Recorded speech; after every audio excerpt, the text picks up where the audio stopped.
আজকের দিনে আমার কাজ কি? আজকের দিনে আমার কাজ হলো তিনটা: ঈমান, নামাজ, জিকির। ঈমান, নামাজ, জিকির।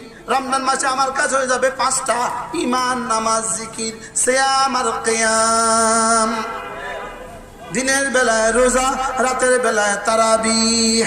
রব্বুল আলামিন বলেন, আমার কাছে তোমাদের সুবহানাল্লাহর বিনিময়ে যা জমা আছে, তোমার আলহামদুলিল্লাহর বিনিময়ে আমার কাছে যা জমা আছে, তোমার আল্লাহু আকবারের বিনিময়ে আমার কাছে যা জমা আছে, তোমার মাগরিবের নামাজের বিনিময়ে আমার কাছে যা জমা আছে, তোমার ফজর, যোহর, আসর, মাগরিব, ইশার বিনিময়ে আমার কাছে যা জমা আছে, তোমার রোজার বিনিময়ে আমার কাছে যা জমা আছে, তোমার ওমরার বিনিময়ে আমার কাছে যা জমা আছে, তোমার হজের বিনিময়ে আমার কাছে যা জমা আছে, তোমার এক এক দিনের, এক এক ঘন্টার, এক এক মিনিটের, এক এক সেকেন্ডের বিনিময়ে আমার কাছে যা জমা আছে, খায়রুন ওয়া আবকা, এগুলো শ্রেষ্ঠ এবং চিরস্থায়ী।